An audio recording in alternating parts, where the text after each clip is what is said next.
बच्चों आज हम करेंगे चतुर्भुज के विशेष प्रकार समांतर चतुर्भुज पर चर्चा, उसके गुणधर्म। ठीक है, समांतर चतुर्भुज क्या है? चतुर्भुज क्या है? चार ओरों से घिरी हुई आकृति है चतुर्भुज। तो समांतर चतुर्भुज क्या होता है? जिसमें कि भुजाओं की, जैसे ये है ए बी भुजा सी डी के समांतर होगी और उसके बराबर भी होगी। इसी तरह से ए डी भुजा किसके बराबर और समांतर होगी? बीसी के। ठीक है, यानी कि क्या होगा? ए बी, इस निशान को हम क्या बोलते हैं? समांतर का। ए बी समांतर टू डीसी और ए डी समांतर बीसी। ठीक है, ये दोनों समांतर रेखाएं हैं। समांतर रेखाएं क्या होती है? और जिनको हम आगे तक भी बढ़ाए उनके बीच की दूरी हमेशा क्या होगी? समान होगी। ठीक, ये हो गए हमारे समांतर, यानी कि समांतर चतुर्भुज में सम्मुख भुजाएं क्या होती हैं? बराबर होती हैं और समांतर होती हैं। ठीक है, ये हो गया हमारा। दूसरा क्या होगा? बराबर होगी, यानी कि ए बी बराबर डीसी और ए डी बराबर बीसी। ये हो गई दो प्रॉपर्टी। तीसरी क्या होगी? इसमें कोण ए का सम्मुख कोण कौन सा है? सी।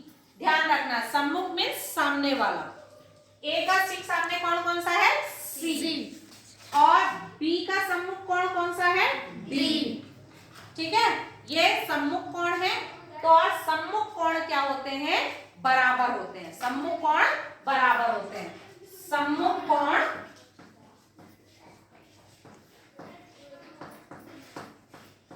बराबर होते हैं।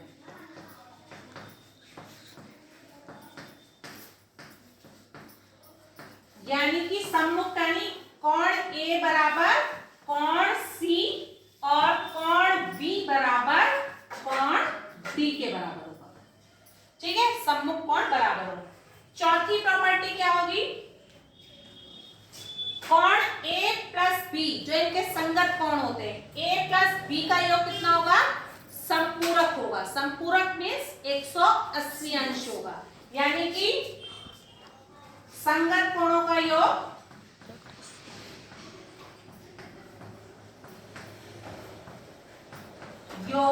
संपूरक होगा।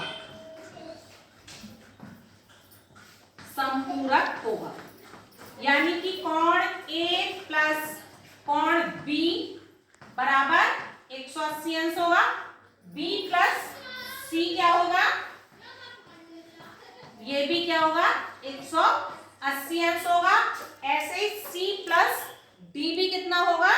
180 अंश होगा। इसी तरह से डी प्लस ए बी क्या होगा? 180 अंश होगा। संगत कोण लगातार से ए प्लस बी, ये हो गया। और इसमें क्या होगा? अगर इनकी सम्मुख भुजाओं को मिला दे, ए सी को मिला दे और डी बी को मिला दे, तो ये क्या है? विकर्ण है। क्या है ये? विकर्ण। विकर्ण क्या करते हैं? समद्विभाजित। ठीक है, विकर्ण समद्विभाजित करते हैं। समद्विभाजित यानी कि बराबर भागों में बांट देते हैं।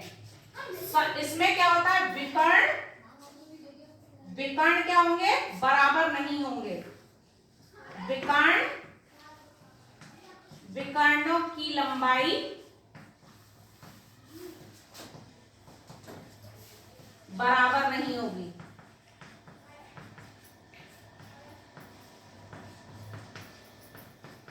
ठीक है, यानी कि इसके विकर्ण समद्विभाजित तो करेंगे। ये मान लो 8 सेंटीमीटर का है, ये 8 सेंटीमीटर है, ये 6 सेंटीमीटर, तो 4 इधर हो जाएगा, 4 इधर हो जाएगा, 3 इधर हो जाएगा, 3 इधर हो जाएगा। तो इसमें समांतर चतुर्भुज की प्रॉपर्टी क्या हो गई कि इनके सम्मुख भुजाओं के क्या होती है? सम्मुख भुजाएं समांतर होती हैं और बराबर होती हैं। सम्मुख कोण बराबर होते हैं। संगत कोण जो लगातार इस तरह ए बी बी सी, इन कोणों का योग क्या होता है? संपूरक होता है, 180 अंश होता है। और इसमें क्या होता है? विकर्ण क्या करते हैं? समद्विभाजित करते हैं। और विकर्ण क्या होता है? बराबर नहीं होते हैं। ठीक है, तो ये हमारी हो गई प्रॉपर्टी। और समांतर चतुर्भुज के भी चारों कोणों का योग 360 अंश ही होता है। ठीक है, इसके चारों कोणों का योग क्या angle A plus angle B plus angle C plus angle D बराबर भी क्या होगा 360 अंश होगा। ठीक है।